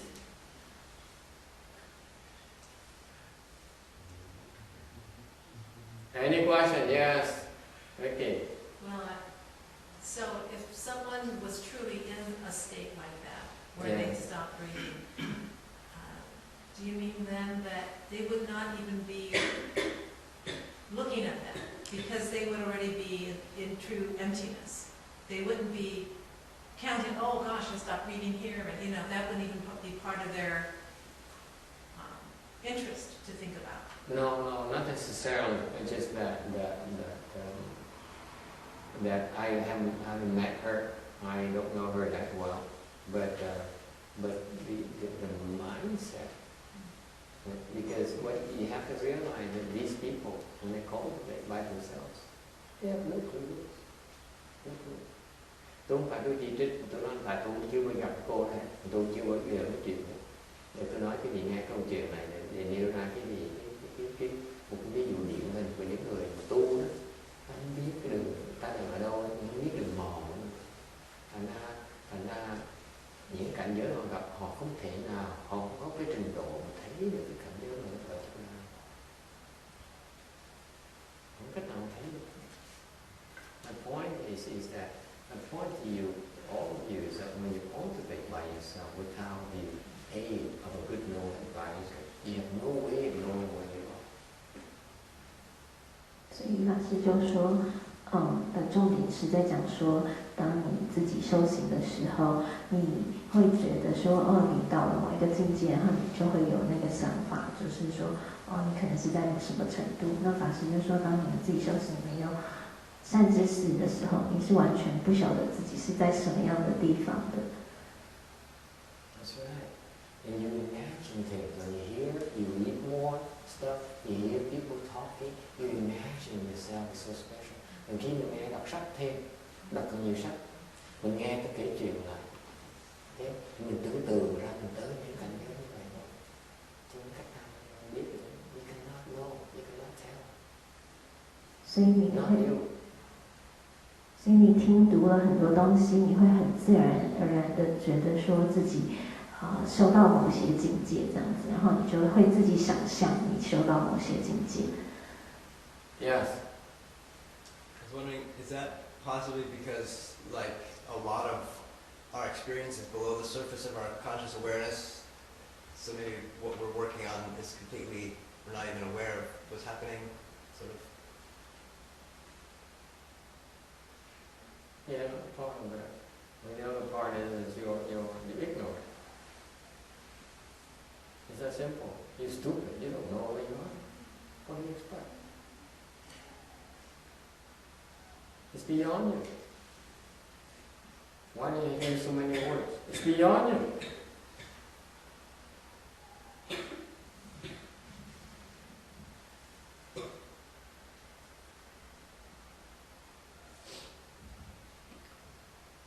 Thực sự là cái trình độ cái gì thấp quá là quý vị đâu có thấy đâu.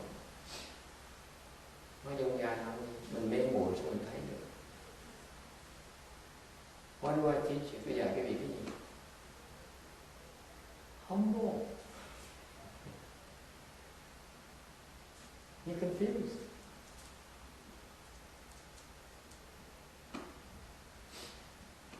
Here's what the teacher does for you. The last point on the slide. Okay? The teacher, Buddha stands for good knowing advisor. He's the most trustworthy and good knowing advisor you can find. Cái tấm cuối cùng là Đức Phật. Phải dùng cái ngôn ngữ để mà dạy. Đức Phật tượng trưng cho cái người thiện tri thức. Đức Phật là cái người thầy mà giỏi nhất quý vị có thể có được. That's why I urge you to try to go to the Pure Land, where you will find the best teacher that is possible. Vậy chúng tôi khuyên quý vị cố gắng mà vãng sanh càng sớm càng tốt. Tại qua bên kia thì có được người thầy mà giỏi nhất quý vị có thể có được ông Phật. Mà ai như là Phật, ai giỏi hơn không đấy. Qua đó mà học. You shouldn't be wasting your time with học tôi làm cái gì, phí thời giờ quý vị. You're wasting your time, frankly. If I had a choice between me and Amitabha Buddha, I wouldn't hesitate myself, of course. Tôi mà chọn giữa tôi với A Di Đà, đương nhiên tôi chọn tôi. Tôi nghĩ là A Di Đà thôi.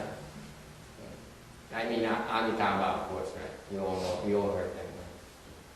The master is confused. That's why he chooses himself. 所以说。法师就是说，这就讲到我们最后的一个重点，就是当你越修行的时候，你知道越谦虚。那佛呢，是用语言来教众生，让带领众生去修行。It's just like the Caucasians are saying, like you cannot see yourself standing on a mountain. Am I correct? Something like that. Text. What is the proper quote again? I can't think of it. You young man. I'm not sure if I've heard it. How it's supposed to go. Can't see yourself. The man who stands on the mountain cannot see the mountain. Okay. Yeah? You're in the midst of confusion. How can you see where you are? You can't. Mình đang mê muội không thấy được mình đang ở đâu. Cái gì đó không phải. Cái bản thân cái biển còn mê muội sao mà thấy được.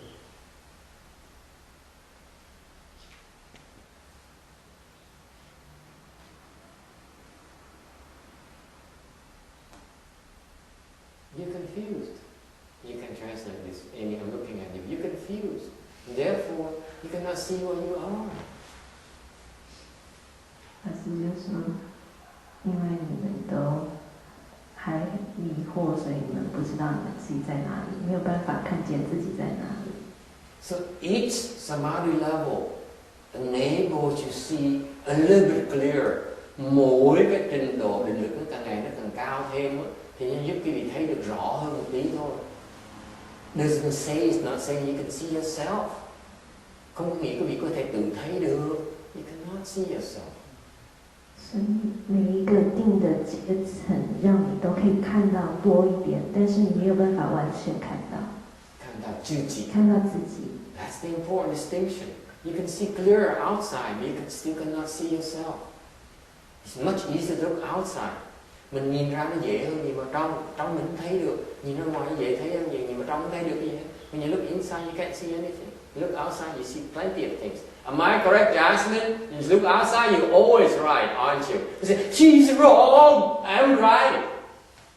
That's looking outside. You don't see people's mistakes. You don't see your mistake. You cannot see your mistake. And you pride yourself on seeing other people's mistakes. Mình nhìn ra ngoài, mình dễ thấy cái lỗi lầm người ta. Mình chê bai. Cái người nó dở, sao ông thầy nói dở. Nói pháp mà vô nhiên là sẽ nói thật nhất tôi là. See, I was saying that, doing that earlier. I know exactly what he's doing. Because when you look inside, tại mình nhìn vào trong mình không thấy mình được. Mình nhìn ra ngoài dễ hơn, mình chê hơn, thầy các dễ hơn. Much easier to criticize other Dharma master than criticize myself. I can't see myself. That's the nature of ignorance. Cái đó là cái vô minh. So far so good. So you have to keep on increasing samadhi power. Phải tiếp tục tu cái định lực. Is it clear? This is why the Buddha says, leading living beings to contemplate. See, the Vajra Sutra is very profound. I used to gloss over these things because I knew you weren't interested. Cái kinh này tôi giảng nó cặn kẽ không? Tại vì lúc trước mấy cái phần này tôi cứ lướt qua thôi, tại tôi biết cái vị không muốn nghe. Now I'm running out of things to talk about. Bây giờ hết chuyện này mà nói, phải nói cái gì cặn kẽ hơn một tí. Okay? Leading people to contemplate. What does it mean? 所以是说，这个带领众生去想。Như lúc nói lướt thôi, bây giờ không nói lướt nữa, phải nói cái gì, có gì nói cái chữ đó là hướng dẫn chúng sanh để mà có. Nghĩa là gì? Carol, what does it mean? She's been hiding now, behind all the girls. What does it mean? It means what I just said. You need to develop samadhi power. Samadhi power is contemplative power. Cái quán là cái định lực của mình. Contemplation is refers to your samadhi power. Okay? 所以法师说那个观呢，意思就是说你必须要加强你的定，它就是等于你的定力。So you go, you keep on increasing samadhi power, and this is precisely the Buddha, the teachers are doing for you. Đây là cái việc của người thầy, của quý vị làm cho quý vị. Là khuyến khích quý vị phát triển, giúp quý vị phát triển định lực để quý vị mới thấy được. The good Lord advisors, true objective is to help you develop samadhi power so that you can see for yourself. 所以善知識的最終目的是幫助你增強你的定力，所以最後你可以自己看到。Thiền tri thức đó, việc của thiền tri thức là giúp một chuyện thôi, giúp quý vị phát triển định lực để mà thấy được. Okay? Because when you reach, you keep on developing samadhi power from 0 to 1 to 2 and 3 and so on. Quý vị phát triển định lực từ không định lực tới 1, 2, 3, 4. When you reach the 7th samadhi, khi quý vị tới để thất định, then something wonderful happens. Để thất định có một cái chuyện xảy ra. Your ego stops functioning when you are in survival, becomes suspended. 所以法师说，当你一直进步到七定的时候，那有一个很好的事情发生，就是你的自我呢就停止。当你入定的时候，là cái chuyện tuyệt vời khi quý vị, bởi vậy quý vị người thiền tri thức quý vị sẽ nâng dạy quý vị để mà phát triển định lực. Tại sao? Là càng ngày nó càng lên thì quý vị tới từ không định nhất định không sơ thiền nhị thiền cái tới quý vị tới thì thất định đó, thì một chuyện tuyệt vời nó xảy ra là cái ngã của quý vị nó ngừng hoạt động.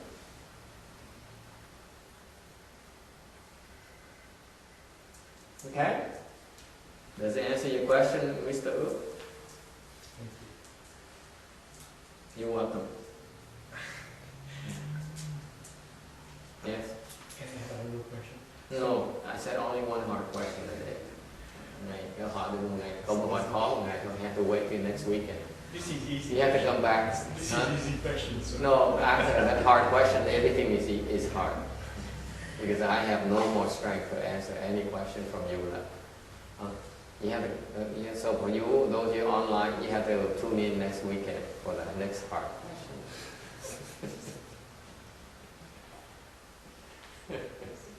Okay. Câu hỏi thêm câu, tôi nói hỏi được hỏi này một lần, hỏi câu khó, câu gì dễ, không có. Sau một câu hỏi khó rồi, không có câu nào dễ nữa hết. Mang tiếng. Yes, Thomas. Isn't it still kind of confusing to say that you have to see for yourself, real mark, or see this for yourself? Because it's still the ego. Only the ego could see something. I mean, I guess this has to be kind of like a metaphor. It seems like it has to be more like. Đừng còn thắc mắc ngã không có ngã mới thấy được, không có ngã mới thấy. Is that true? You must see through your ego. Mình phải cần nhìn phải ngã mình mới thấy được. Hả?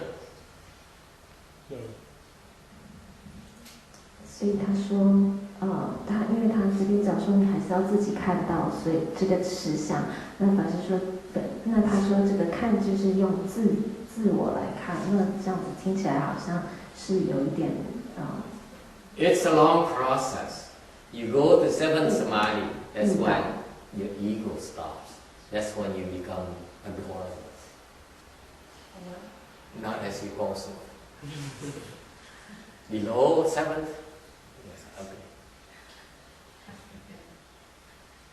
Okay. Nói cái gì một cách quý vị đừng buồn nhé, đừng buồn là thầy nhé, đừng buồn mấy chuyện này nhé. Thầy nói cho rõ. Cái người mình quý vị để ý tới ở dưới để thất định thì quý vị gớm vậy sao? Chắc rồi. What repulsive? Me repulsive? Can you repeat that, please? You repulsive when you're underneath seventh because your ego is so strong. Dưới thất định, cái ngã thì nó lớn như sao? There's no way to get there. Dưới để thất định đó, ngã nó tung nó ngang dọc, mình chịu cái làm gì đó. Nói you wrong, I'm right.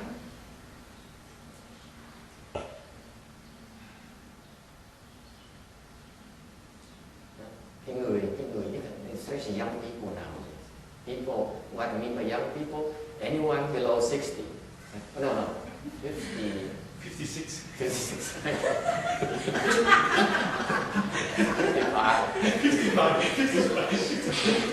That's a good leader.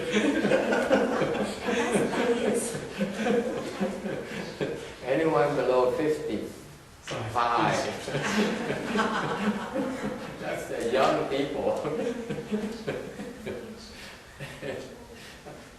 Below that age, your ego is so strong, it's hopeless. No matter what we tell you, you're wrong. I don't believe you.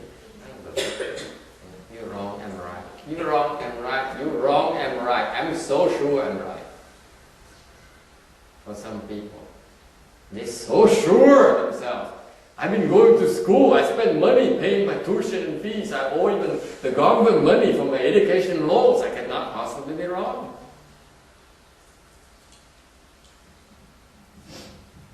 Okay.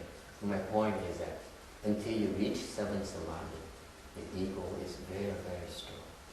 After 7, that's when your ego begins to be in check. Sau để thức định rồi, ngã nó bắt đầu. Ừ. 所以法师说，当你到这个7定的时候呢，那就是你的自我，才比较安定。在之前呢，你的自我都非常非常的强。Very good. You know what I'm talking about, eh? Ugliness, repulsive people. You know what I'm talking about? They say fool themselves. They're so ugly.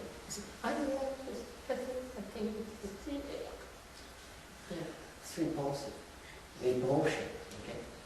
And this is why no matter what you tell them, they say, no, I don't believe you.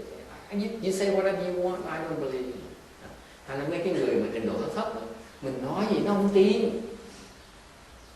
Am I? You know what I'm talking about? No, the master says what he wants. We just do our own things. Tôi nghe chuyện nghe nói những cái chuyện đó, là ông thầy cứ nói để ông nói vậy ông nói, còn mình cứ làm chuyện mình đi. In other words, the master is wrong, I am right. Sounds familiar? Nghe cái cô không? Thầy nói kệ thầy nói đi, còn mình cứ làm chuyện mình thôi. Có gì là sao? Thầy sai mình đúng. Hello, you agree with that? Absolutely. Ami Tofo. I hope you will pay Libra soon.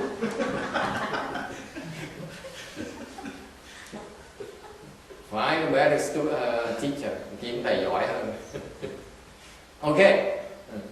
So,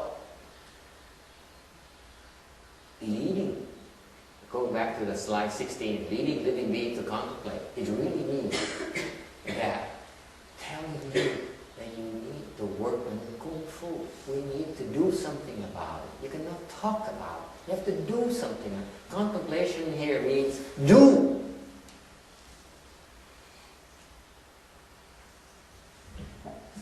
在最后这样说，他带领众生来观的意思就是说，你必须要行动、修行、实行。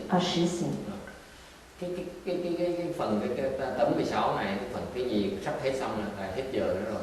Rồi là dẫn chúng sanh để mà tới quán. Cái quán này là cái này không phải để mà nói, cái quán là phải làm. Phải sức mạnh, you have to cross your legs. Okay? By the way, okay, what I observed from my Dharma assembly, tôi tới cái pháp hội tôi mới thấy cái sự khác biệt. Mà quý vị không để ý. You don't pay attention to this. This is my luck when I first started. Bởi vì cái phước tôi nó khác phước quý vị. Khi tôi bắt đầu học pháp, tôi học lại biến hóa. When I first started learning about Buddhism, I learned from Master Shenhua. Okay? And he taught only did one thing. Ngài làm có một chuyện thôi. You know what he does? That's different for all the other teachers. Biết Ngài làm gì mà khác những người thầy khác không? Ngài hiền nhã khác từ nào biết không? Ngài đi qua cái khác đó. Cái đằng đó cái khác, đằng chùa này chỗ này. Thấy khác từ nào không? Không thấy khác luôn. Khác chỗ nào? Một câu thôi, khác chỗ nào? Khác một cái rất quan trọng. Khác cái gì?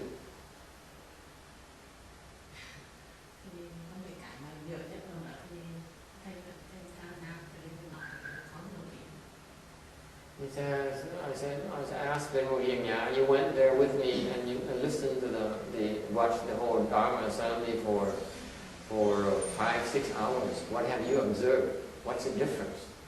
He said, yeah, lots of differences. What's the thing that stands out for you? She says, I disagree with his lecture. Yeah, she's the one who says the lecture is so good, so excellent. You're saying many things I didn't get before. Now it's not. She disagrees. Yes. Ask for money. Ask for money. Đòi tiền. Nothing wrong with that, honey. No, master. I never ask for money. đòi tiền, mà moi tiền người ta, không sao, moi tiền không sao, I don't have a problem with that. I disagree with that. What's the difference? 所以法师们说，他说我们这边跟外面那个 Cái pháp này 机会有什么差别呢？ cái pháp này tiến hóa là chỉ chúng ta cách làm.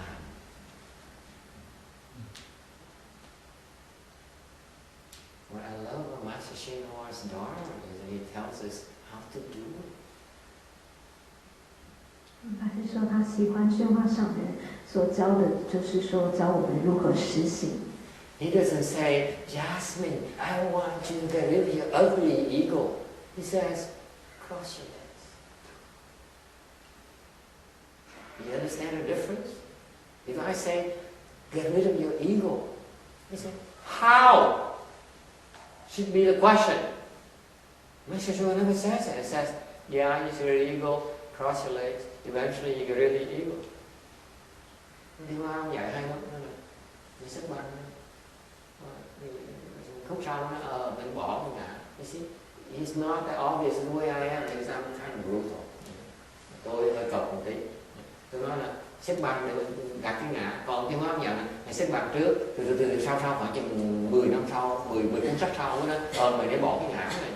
Tôi để hai cái với nhau lại. You see, I shorten the 10 years for you. I say, cross your legs, get rid of the ego. You see, you have to read 10 more books to get to it. Okay. Thấy khác biệt không? Ai cũng nói hết, everyone, all Dharma lecturers tell Texas, get rid of your ugly ego. We all agree, don't we? The ego is ugly. But how are you going to get rid of it? Ai cũng biết mình phải bỏ ngã hết á. Làm sao chứ? Everyone knows that you're supposed to recite the Buddha's name. Ai cũng biết mình nên niệm Phật hết á. Để nó vãng sanh. Everyone says you should recite the Buddha's name to the river.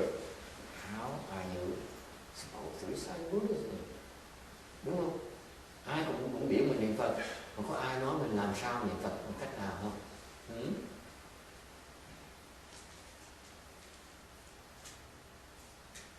And that's the difference. Living being to contemplate. Tâm linh dễ sợ. Hướng dẫn chúng sanh để mà có nghĩa là sao? They have to tell you what to do.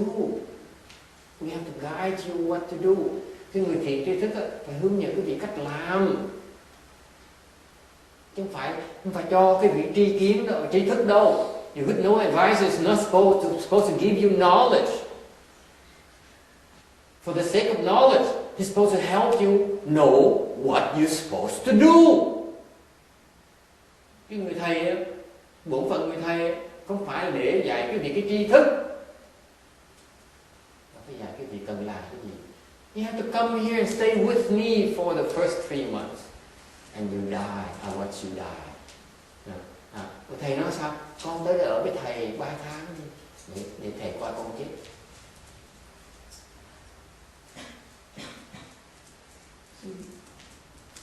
所以法师说，这善知识像宣化上人，就是教我们如何实行，而不是因为大部分都是在教你们如何，都在说你们要减少你们的这个自我，但是都没有办法，都没有告诉你要怎么做。那我们呢，就是跟你说你要盘坐。You see the order of things, nghe, thấy cái thứ tự của cái cách dạy không? We have to tell you what to do first. If you do it, we then explain to you why. Cái người thầy vậy đó, bắt cái vị làm cái đã. Mới chịu khó làm á, mới giảng như vậy. Tại sao phải làm như vậy?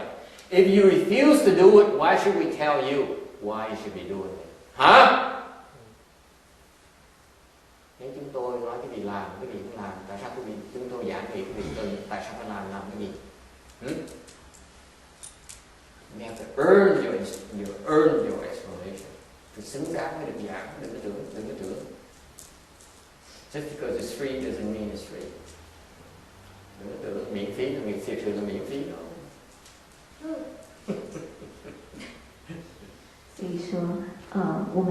诉你要怎么做，你要先做到了，我们才会解释给你听，说为什么是这个样子。So there's a certain young man. Is it a young or sir? No man's land. Young man who has been coming to my lecture for a few years now. I keep on making fun of him and call him stupid all the time. Now I stopped calling him because I finally said he's no longer stupid. Stupid question. Anyway, yes, text. Well, in relation to what you're talking about, the idea that a lot of people have in America is don't do anything unless you understand why. Yeah, just the exact opposite. That's considered Thank you for pointing it out. Kind of a pretty spiritual way of doing things, right? So basically he says, trust me, I trust myself first. So the teacher has to make sure that I trust him. Yeah. Okay? I have reason to trust him. Make sure that I must agree with him before I do it. You see, that's the fallacy of stupidity. If you agree with the teacher, then the teacher is just as stupid as you are. Right? You confuse yourself. And you must agree with the teacher before you do it. Are you kidding me?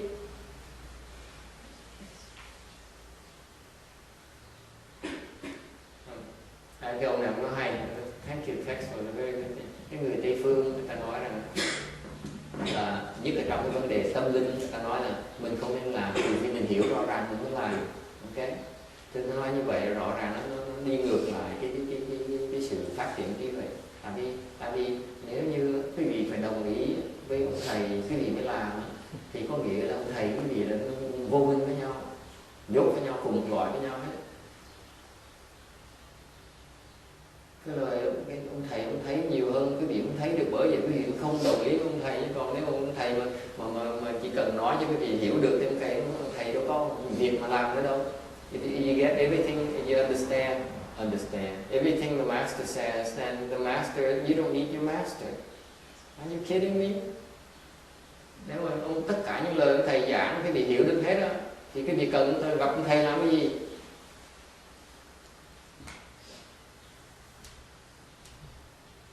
所以他的问题是 No, she's gone. You don't need to translate anymore. She can't take it. Another one bites the dust.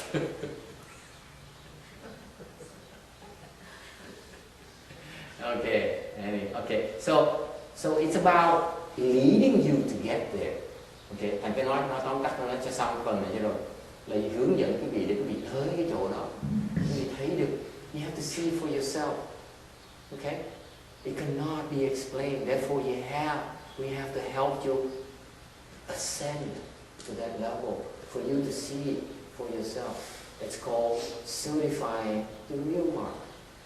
Thành ra quý vị không cách nào mà giảng quý vị được hết, phải dẫn quý vị, hướng dẫn quý vị để mà tới đó thì quý vị tự thấy là cái thật tướng.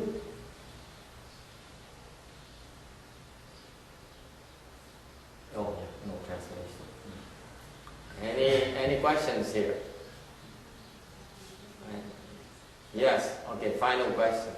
Okay, so when you say contemplate, so contemplating is looking at one thing and just let it happen, right? Can we use the contemplation techniques to look at your ego, to recognize your ego?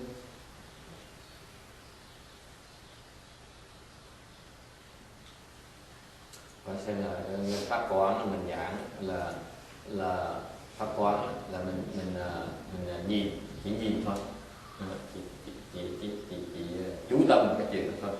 Thì như vậy mình có tìm pháp quán để quán thấy cái ngã của mình không? That's not an easy question. Cái đó không phải là cái câu hỏi dễ. Hành núi có gì trước. Okay, we answer this next time. Đừng comment ở đây. 所以他会说，你可以用观想去看你的自我。老师就说，这不是一个很简单的问题。Okay, can we stop here today? Ngừng lại đây ha. Today we stop here because that's the second question. It's beyond his quota. Ông này không hỏi câu hỏi cái gì mà khó, thành ra mình sẽ ngừng lại ở đây. Okay, thank you for coming.